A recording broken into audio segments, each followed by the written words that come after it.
Hello and welcome to another exciting episode of Fugitive Hunt here on BrevardSheriffTV.com. As always, with me in studio is Sergeant Ron Little of our Fugitive Unit. Ron, welcome again. And we've been having some pretty good success in getting the people that we're profiling on this show off the street, getting them behind bars. And actually, your team's done some pretty good work on a couple out-of-state fugitives as well. So again, just kudos to your team for everything they do. And I know they put themselves in harm's way every day, but they're definitely being successful in getting this done. Tell me a little bit about, I know we have two fugitives, one that we picked up in Oklahoma, one that we picked up in Texas. Let's talk about the one from Oklahoma. What was that individual wanted for, and how did we get him? Mr. Baron Nelson, he is wanted, or was wanted, for a murder robbery that occurred in mid-July in Oklahoma City. On August 1st, Oklahoma investigators notified our office of Nelson's warrant. Fugitive agents then conducted surveillance throughout the night, were able to locate and apprehend Nelson as he exited a convenience store in Satellite Beach. Nelson was transported to the jail and will be extradited back to Oklahoma. All right, so essentially we're working with our partners from out of state. As we always talk about, working with our partners in law enforcement at the local, state, and federal levels is vital to the success of getting these individuals off the street. Now, we had another one that our team actually tracked down in Texas and got partnership out there and was able to get them for our arrest. So tell me a little bit about that one. Mr. Laverne Wheeler, he had an outstanding warrant for sexual battery of a child less than 12 years of age. On August 13th, agents with the Sheriff's Office Fugitive Unit utilized their partnership with the United States Marshal Service to follow up on a lead that Wheeler was living in Nogosdoches, Texas. U.S. Marshals Task Force members in Texas were able to locate Wheeler and take him into custody on the no-bond warrant. Wheeler was transported to jail and is awaiting extradition back to Florida. Okay, so they still got to go through the extradition process, but that individual is coming back here and going to face punishment for the crimes that they committed. So, now, as always on Fugitive Hunt, we put up on the screen fugitives that we're looking for in Brevard County, and we're asking for our public's help in locating these individuals. Most of them that we are going to talk to you about are very dangerous individuals, so we really encourage you, if you know the whereabouts of one of them, please contact us. You can call CRIMELINE at 1-800-423-TIPS. You can reach out for us always by calling 911 if you know where one of these individuals is. You can also reach us by sending us a personal message on Facebook at Brevard County Sheriff Official. All of those will get to Sergeant Little's unit, be able to get the information, and our team will be able to go out and arrest these individuals. It's extremely important that we get these individuals off the street, behind bars where they cannot victimize someone else. When you hear about some of the crimes they're committing, battery on a law enforcement officer, sexual battery on children, these are the individuals we need to focus on and be able to get off the street. So now in our episode 3, we actually put up 5 different fugitives we were looking for, and earlier you and I were talking, and we've actually been able to arrest 3 of the 5. So yes, again, great job to your team, and we've got 2 subjects that we're still looking for. Travis Carr, who was wanted for a violation of probation for a battery on a law enforcement officer, and Daniel Jackson, who was wanted on a burglary of a structure violation of probation. Please go back to episode 3. You can reach it on BrevardSheriffTV.com and look at Travis Carr and Daniel Jackson. Make sure you're doing everything you can to help us get them off the street. So 5 new individuals and 5 new people that we want the public's help in getting them off the street. So let's start with, I believe your first on your list is Terry Walls. Tell me about Terry. Mr. Walls has an outstanding bench warrant for failure to appear in reference to possession of cocaine and use or possession of paraphernalia with a $5,000 bond. Mr. Walls is approximately 5'10", 150 pounds. He has Man and Grim Reaper tattooed on his right forearm, a face and money bag tattooed on his left forearm, and 4 gold teeth. Mr. Wall's criminal history includes possession of firearm by a convicted felon, aggravated assault on a law enforcement officer resisting without violence, armed robbery, possession of cocaine, possession of drug paraphernalia, leaving the scene of a crash with property damage. Mr. Walls has ties to the Cocoa area. All right.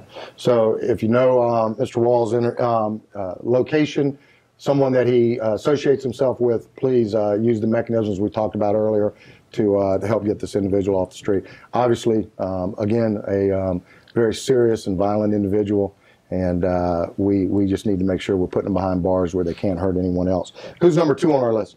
Mr. Scott Parker Jr. is an outstanding bench warrant for failure to appear for violation of probation arraignment in reference to robbery with a weapon, and he has a no bond status. Mr. Parker is approximately 5'7", 120 pounds. He has a full sleeve tattoo on his left arm, Superman symbol on his right arm, and a demon face on his neck. His criminal history includes possession of firearm by a convicted felon, possession of ammunition by a convicted felon, robbery with a deadly weapon, burglary to a structure, battery domestic violence, assault domestic violence, possession of drug paraphernalia. Mr. Parker has ties to the Titusville area. So he's only been arrested a couple times before. Just a few times. Yeah, just a few times. So again, 1-800-423-TIPS. You can also go to our Facebook page, Brevard Sheriff Official. Send us a personal message telling us where this individual is, or as always, call any one of our precincts, or you can call 911 if you have immediate information on where this individual is. Third up on our list, Mr. Jaquan Moore. He has an outstanding warrant for violation of community control, reference to robbery with a firearm, possession of a firearm or ammunition by a Florida delinquent with a no bond status. Mr. Moore is approximately 5'11", 150 pounds. He has Tanya tattooed on his neck. His criminal history includes robbery with a firearm, use of a firearm, commission of felony, resisting without violence, possession of marijuana, possession of drug paraphernalia. He has ties to the Melbourne area. okay, and coming up on number 4. Number 4, Mr. Terrence Davenport. Outstanding warrant for violation of community control in reference to aggravated battery, intended harm with a no bond status. Mr. Davenport is approximately 5'9", 155 pounds. He has tattoos on both wrists. His criminal history includes resisting arrest with violence, aggravated battery, robbery with a weapon, battery on a law enforcement officer, resisting without violence, trespass, arson. Mr. Davenport has ties to the Melbourne area. All right. Now, we've given you 4 subjects that we absolutely need your help in looking for. Before we give you the 5th, I want to tell you about a new program we've started at the Sheriff's Office. It's called Turn 'em In Tuesday. And every Tuesday, we post up on Facebook one of the fugitives that we're looking for. It may be one that Sergeant Little's given us today. It may be another individual that we're looking for. Go to our Facebook page, Brevard County Sheriff Official. Make sure that every Tuesday you're checking to see who we're looking for and help us get that individual off the street. We'll be posting up one tonight for Turn 'em In Tuesday, but as always, please help us every chance you get one of these individuals off the street. And let's go to the last one, Ron. Mr. Ontavia Hall. He has a warrant for DUI with serious bodily injury, driving license suspended or revoked with knowledge, 3rd conviction, 2 counts of DUI vehicle, property damage, and personal injury. Total bond of $18,000. Mr. Hall is approximately 5'6", 155 pounds. He has a cross and good tattooed on his right arm, Jesus and Mary tattooed on his right forearm, and he has 4 upper teeth that are gold.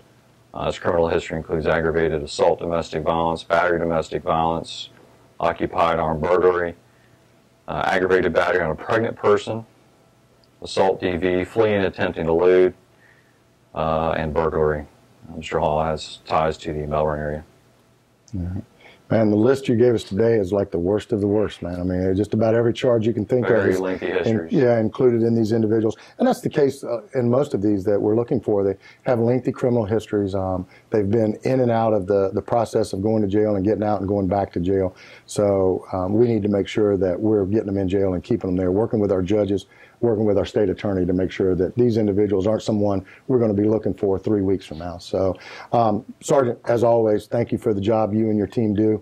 And I know we've had great success with getting a lot of these individuals off the street. Certainly, Fugitive Hunt is adding to that. We're able to get you the information as our partners in crime. We're able to get you to help us get these individuals off the street. So as always, on behalf of the 1,400 men and women of the Brevard County Sheriff's Office, thank you for watching Fugitive Hunt, and thank you for helping us get these individuals off our streets.